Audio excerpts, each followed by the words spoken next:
People of the world, welcome to Marketing as a Foreign Language. This, the 260th episode. Oh yes. You're in for a treat today. Our guest is probably the best writer that's ever lived. We used to work together at a very dysfunctional company. Her name is Megan. Her last name is Grant. And it's going to be one of the best interviews you've ever heard in your entire life. But before we get to that, let's talk just a little bit about the news of the day. The first little bit would be 𝙲𝚘𝚊𝚌𝚑𝚒𝚗. I keep talking about them. And the reason I keep talking about them is they did this incredible thing where they talked to Bing. They said, hey, Bing, let us rent your algorithm. Bing said, sure, whatever, just pay us. And they plant trees based on search results. Now, obviously, do I think Bing's search results are as good as Google's? No, I do not. But at the end of the day, is it really too crazy for you to use a search engine that plants trees by them investing the ad revenue of you doing what you do there? They just started a nature-inspired tease to fund a tree planting campaign. 𝙲𝚘𝚊𝚌𝚑𝚒𝚗, the search engine, according to techround.co.uk, link in the description. The search engine that uses its advertising profits to plant trees is launching its first ever t-shirt fashion collection in partnership with 8 global visual artists inspired by their relationship with nature. So again, 𝙲𝚘𝚊𝚌𝚑𝚒𝚗, ECOSIA. You should check them out. Facebook, Twitter, Google threatened to quit Hong Kong over proposed data laws. The reason I'm mentioning this is because, as I've mentioned before on the show many times, I do feel like the global international conglomerates have more power than local governments at times. And they can throw their weight around. This from foxbusiness.com. Hong Kong, Facebook Inc., Twitter Inc., and Alphabet Inc.'s Google have privately warned the Hong Kong government that they could stop offering their services, in the city if authorities proceed with planned changes to data protection laws that could make them liable for the malicious sharing of individuals' information online. So again, you could argue that Google is more powerful than Burkina Faso. That's in Africa. A little bit of light news. Last article before we get into the interview. WestSeattleBlog.com. West Seattle scene. Ellie the entrepreneur. If you're in the Puget Ridge vicinity this afternoon, Ellie is selling ice cream cones. I just love this. So WestSeattleBlog.com decides to promote Ellie's ice cream. So I don't know if there's anyone listening that's in the Puget Ridge vicinity this afternoon, but Ellie will be selling ice cream. That reminds me of my daughter selling art in the park. She's a little entrepreneur, and I love her very much. Ladies and gentlemen, yes, are you interested in getting out of dysfunction in a company? Have you worked for someone that you think to yourself, they're not right in the head, and then it turns out they're not, and you are sure that you can do better? You're absolutely positive of that fact. Well, not only yours truly, but also our guests today have felt that precise way. We used to work together, and now we own our own companies. How cool is that? You're in for a real treat. Ladies and gentlemen, put your digital hands together for the one, the only, Megan Grant. What an intro. Let's go. I messed up my hair. I got so into that introduction. That was really exciting. You know what? I'm ready for you to tell us how you did it. Because doing what you did ain't easy. How'd you do it? Well, which part? The agency? The agency. How did you go from employee to boss? Well, I think really the seed was planted about 12 years ago, which was when I started freelance writing. And I've always loved writing for as long as I can remember, and I had no idea you could get paid for it. So I started freelancing around 2009, and I was doing it full time off and on, but usually on the side of a 9-to-5, like the dysfunctional job we both know of.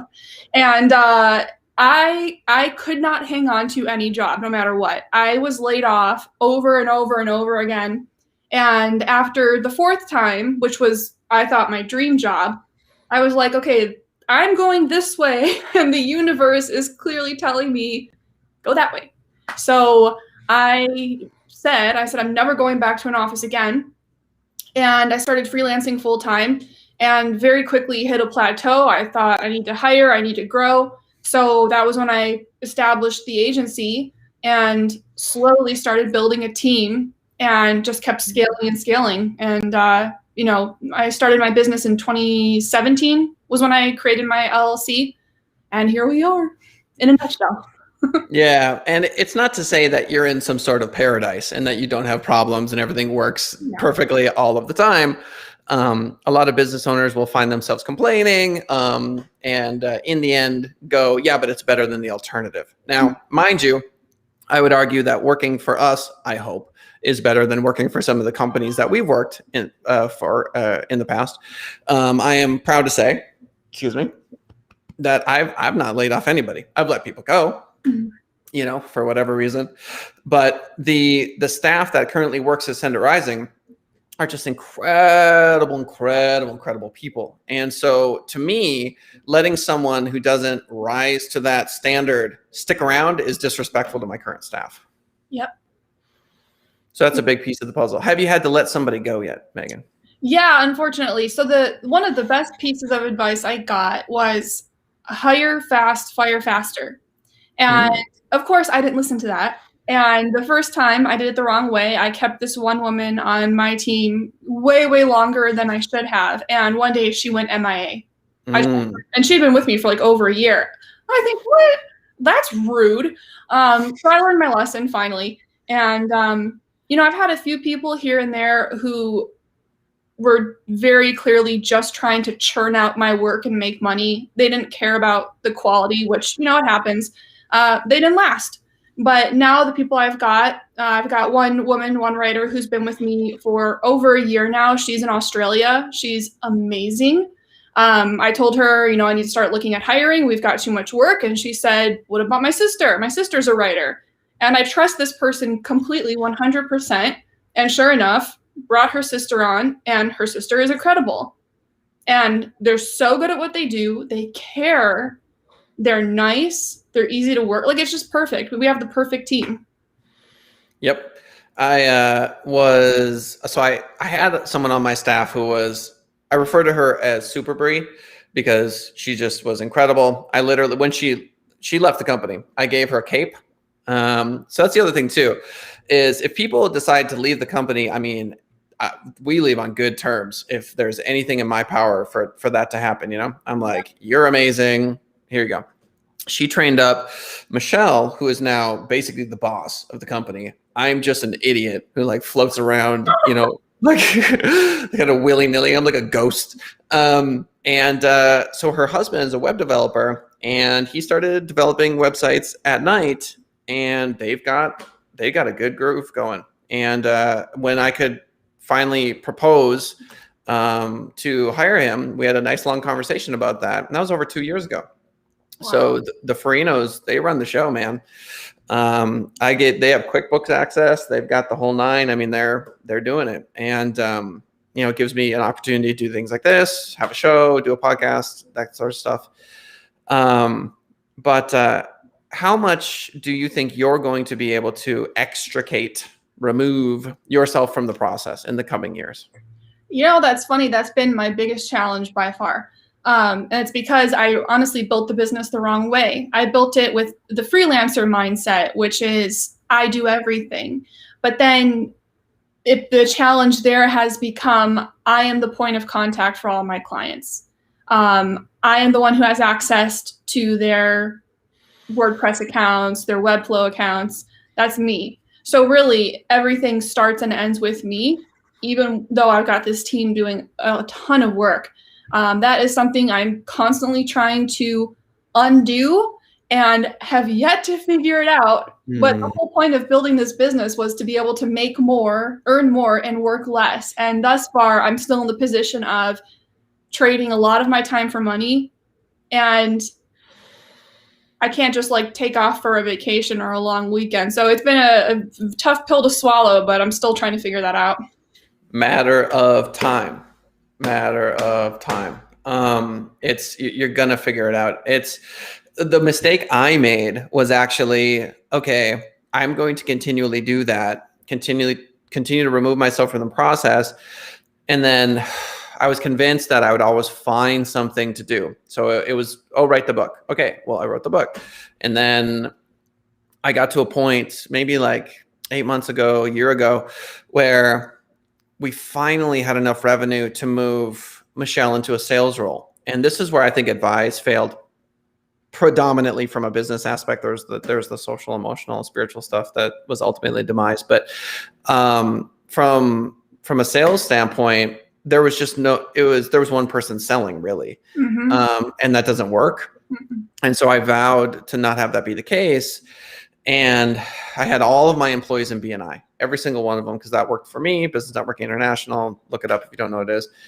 And what I found was the owner of the company is just going to come at it from a different angle. They're and I had this guy on my show who said, look, the owner of the company should always be the top salesperson. And that really kind of jarred me out of it, because I was still in the extricate yourself from the process mindset. And I put so much pressure on my staff to figure it out. And what I realized at the end of the day was Michelle is going to find the way to use the internet to drive leads. That's what she's doing. I'm not doing that. I still have to be networking guy. And I kind of let that go for 6 to 8 months. And that's just on me. So I got to the point where I had done that thing so well that I didn't really have to anymore. And then I kind of sat around going, I don't know what to do yet. And so let that be at least one time you heard it from someone, because it's going to happen, Megan. Like, you're going to get to that point where whatever you're doing now, someone else is doing it. And then whatever you're doing in that position, someone else will do it. And then whatever, you'll do that like 6 times. And then you might land in that weird position I found myself in. No, that's been the goal, is to, and I already have one of the women on my team. My goal was always to have her take my spot. I think the tricky part is finding the balance between being the salesperson, which I know how to go out and land clients. That part's for me these days. That part is easy. But from there, it's saying, this is my business, but okay, are you interested? You want to talk more? Or we onboard them and pass it off to someone else. It's having that boundary, because it's like, once they talk to the owner, once they know they have access to the owner, they don't want to be passed off. They want to talk. So it's those very hard to set boundaries with that. Yeah, I get that. Well, and the other thing too is, like, you're developing that brand of Megan. I see you all the time on LinkedIn. And especially with training, people sort of want you if you're the one selling them initially. But in my experience, clients are very understanding. They get it. When you finally do the handoff, as long as you're handing them off to someone competent, it's just fine. So how are you doing? Are you doing the handoffs? Is that working, or are they just coming back to you? No, it has not worked yet. I mean, okay.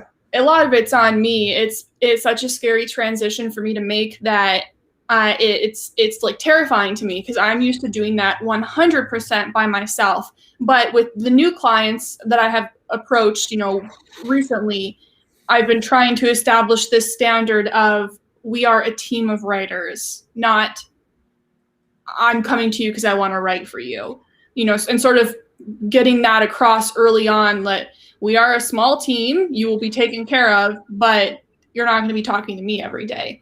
And I think just learning how to have those boundaries and stick to them and position myself in the right way. Just charge them more. Just say, look, I'll write for you, but it's $50 an hour as opposed to, or whatever, just more, Well, that's what some people have told me, that if they want access to you, then just charge them more. But, I'm at the point where it's like, of course I want to be making more money, but I want my time more than anything. And I am kind of being facetious. Well, no, but you make a good point. And I know a lot of people that do that, and I think it's a smart idea. Yeah. I mean, there is nothing that shuts a client up faster than just saying, oh, here's the invoice. They're all talk, man. They're all talk, this and that. What about this and this idea and cool. You're like, oh, yeah, all right. Okay, cool. That'll be $800 a month. They go radio silent.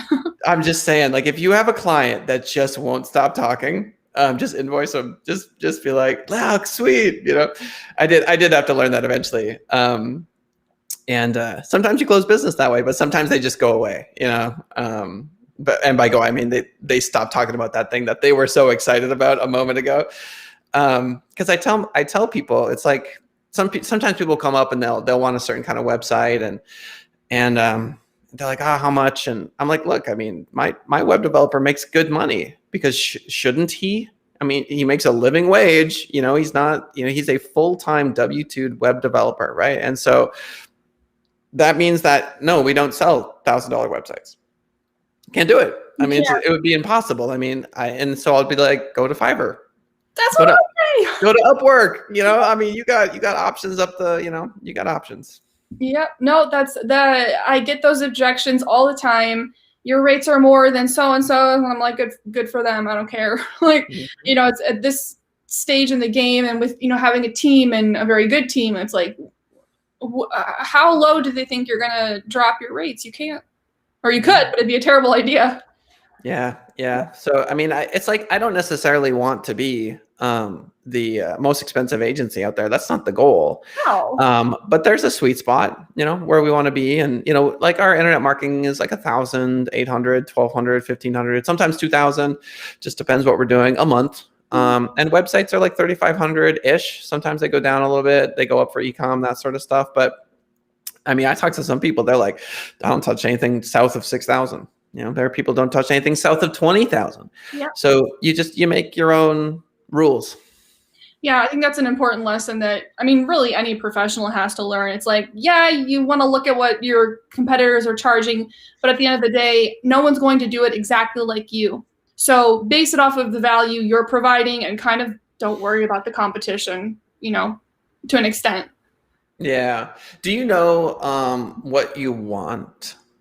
Like a year from now, 2 years from now, do you have a vision of, okay, this is what I wake up and do? What is it?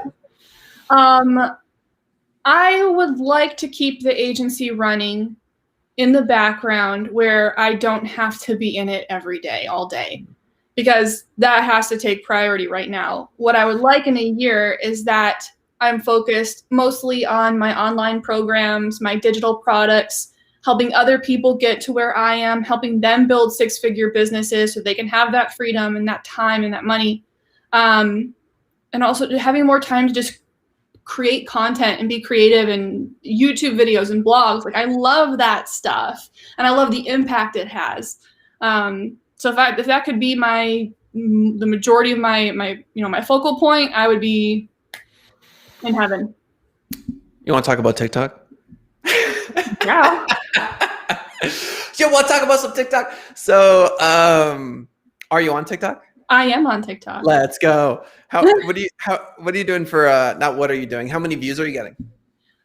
Some get a couple hundred, but I've had a few that, when I say blew up, I mean for me, and, got however many thousands. And that's always, there's a little, like that little adrenaline rush. They're like, oh my God. I love it. I love TikTok. And people say TikTok views are fake. And all social media views are fake at the end of the day. You can make an argument that at any point in any social media platform that some bot is coming across your stuff. Okay, great. But I think by and large, TikTok is the place to be right now. I really do. I see a lot of Instagram people with that little TikTok icon. They're just TikToking, and they just so happen to toss it on Instagram because whatever. My sister, killing it on TikTok. Just destroying it. She will do a live show on TikTok. It's 𝚲𝚊𝚊𝚑𝚒𝚗𝚐 Cosmetics. She sells wigs.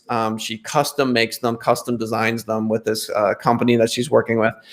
And they're not like all funky, crazy pink wigs. These are wigs that you can wear and they look amazing and people love them anyway. So she'll do a show, and she had my Aunt Lisa on the show recently. And my Aunt Lisa, cancer survivor in her 60s, just like angel, teacher her whole life. She's like, oh, wig show. It's like Minnesotan, sort of Minnesotan. And she, anyway, she does this wig show where they just put on wigs and have fun. And then she sits down with Chelsea after the fact and just sees the tens of thousands of dollars pour in. And she's just like, that's a year of my work. Just like, and that was a big moment for me, because through the lens of my Aunt Lisa's eyes, I was able to understand just how powerful being popular is on a platform like TikTok, So I'm bullish on TikTok. I think it's huge. And I'm right there with you. I love that adrenaline hit. I think the best I've done so far is like 700, but super motivating and super fun.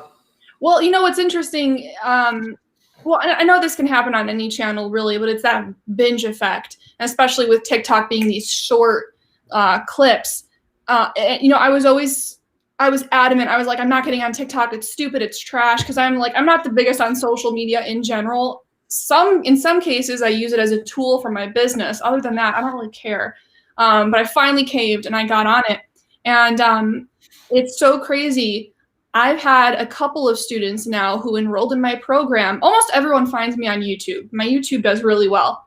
I mean, in terms of it being a tool. And I don't have a huge following. I just use it as a tool. I've had more students come to me lately and I say, where did you find me? And they say TikTok. I'm like, how the hell? What? So they start on TikTok, they go to YouTube, they watch all my videos there, and then they enroll. So it is converting. It's not like immediate sales, but I enroll one student and they enroll in a $2,000 course or whatever. That came from a TikTok, a talk. That's crazy to me. I'm saying, I'm starting to think that I should talk to Shalee about giving her a commission on students that she enrolls via Send It Rising's. Yeah, you're getting me thinking about that, because if it's working for you, she's like 10,000 views, 4,000, 8,000, like on average. So if she did one where she's like, hey, here's this TikTok I did that got 700,000 views. Do you want to learn how to do that too? And then click the link, go here, go there, do that, do this. Click the link in the TikTok and then send it to Send It Rising. And then anyone that signs up for her training, we just give her some massive cut of it. Okay. All right. Wheels are turning. Yeah. So I have never been popular. Spoiler alert. Never, ever have I ever. Never, ever. And and that's just being honest with myself. So I'm doing this live show and the podcast. God bless you if you're downloading the podcast. Like I love you in a very deep and profound way, podcast listener. You and me forever. And like whatever. So I've been in a number of bands, none of which were successful. Not really. I mean, I've had shows with like 300 people, which is cool. Like they did but like CD release stuff anyway. So I go back, but I know that what you have to do to consistently remain popular. And I know that through my sister and watching her be legitimately popular, And what I found is that this show, of course I wanted to grow. And of course I appreciate you being on the show. And of course, like across all platforms, it's probably like 60 people, are listening to this right now, or will listen to it eventually. And if I were standing in front of a room in front of 60 people, that's enough to get the heart rate going, it's decent. And I'm going to keep pushing, but I've learned a lot of lessons in failure of not being popular for a long period of time that I feel like I'm now at this age, being 37 years old, I feel like there might be a decent shot at cutting out my niche. So do you feel like your YouTube channel could be that? Do you feel like that could grow and that could be sort of your way in using TikTok and YouTube? Yeah, well, that's what has looked the most promising thus far. Creating long form content. And I've been told many times that when people land on my channel, they end up binge watching it. Oh, I love that. Which is good. It's like this spider web effect where they start with this one video and then they go to the next and the next. And so I actually get more traffic to my YouTube than I do my website. So that's why my priority these days is actually creating videos, not blogs. But and then same with Instagram. I have been trying to build my Instagram account for years and nothing ever worked. She's a friend and also someone I work with, Delaney Denton. She's a social media ninja, and she said try Reels. And I was like, oh, I'll try it, but TikTok's always been a dud for me. I tried Reels and they blow. Again, are you talking TikTok Reels or Instagram Reels? Instagram. Okay, yeah.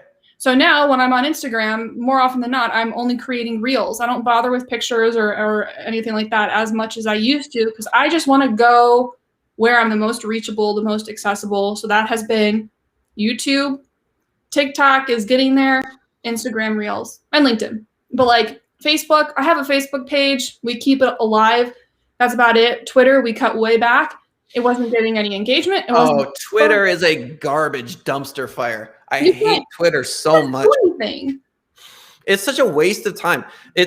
Look, if you don't already have an audience on Twitter, forget it. If you don't already have an audience on Facebook, forget it. If you don't already have an audience on Instagram, I know I could be wrong on this, but forget it. For me, it's really TikTok. It's TikTok. Like there are places online every now and then where you can actually grow an audience. And right now it's TikTok. It is. And, you know, it's funny. And I don't know if this is because it's still relatively new, but there are some niches there that are not that explored. Like there aren't a ton of writers on TikTok yet. And the ones that are on there, they're completely different. They're like, here's how I made $1,000 this month on Upwork, which is nothing like what I do as a writer. So there's room there. And I think the time to get in is now. Yep. I'm trying to be the social media news guy. Yeah. Hey, look, Facebook hit 1 trillion. Ta-da, 15 seconds, you know? Hey, look, Facebook's offering podcasting now. You know, in and out on your way. Like I'm just trying to be that guy. And I understand that there's a lot of stress that goes into being popular. So Chelsea, she'll do 4 TikToks a day. So think about that. You know what I mean? So like she's done it. She did it. She's popular. She did the thing. It's like, yeah, that's work. You know, I mean, she's still grinding it out. So there's maintaining that popularity as well. One of my favorite chess guys, his name is Gotham Chess. He just hit 1 million subscribers. He's so like, I love chess so much. And he will do these recaps of these tournaments that no one does it quite like him. He's so entertaining to watch. And it's classical chess. So these people are spending 4 hours playing this game and he recaps it in 10 minutes. And it's just great. Anyway, so you'll hear him go through his journey, and he shows up at these chess tournaments because he's getting back into competitive play.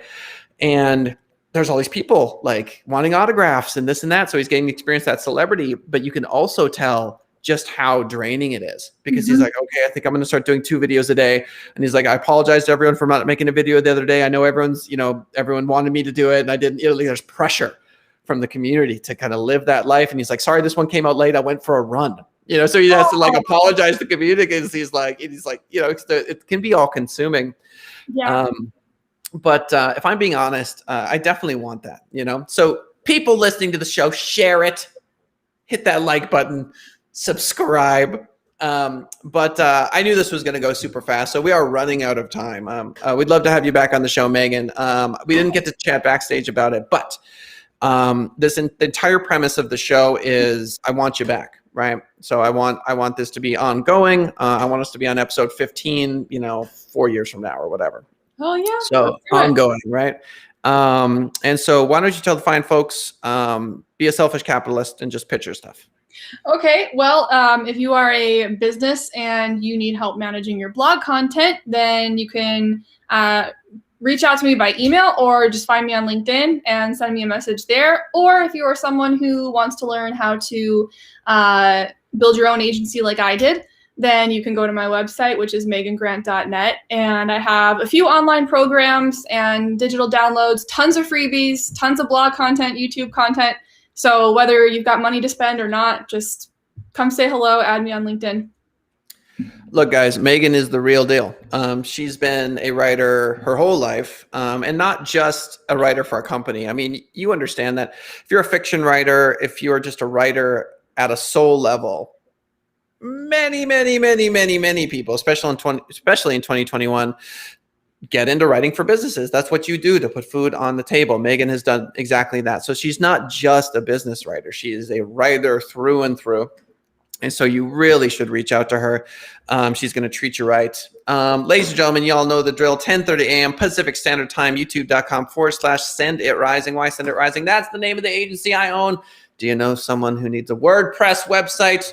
Oh, we'll build you one. SEO, wrote a book about it. Pay-per-click, got the best dude on the planet for pay-per-click. Google Ads, name's Alec. He's incredible. Facebook ads, LinkedIn ads, social media, custom graphic design, all that stuff and more. If you are like most folks and you're listening to this after the fact on the podcast machines, I'm telling you, that's where we're growing. I really appreciate it. If you're listening to the podcast, you want to give us some extra love, why don't you swing by youtube.com/senditrising, hit a like button on the video, leave a comment. It's good for the algorithm. The show is Marketing as a Foreign Language. Ladies and gentlemen, Megan Grant, final word of wisdom. Think bigger. That's it. Figure whatever you're thinking right now, whatever you want to do, multiply it by by 10, because that's actually what you're capable of. I love it. And shout out to whoever just left a comment in Twitch. We'll see you on the next episode. All right, later, guys.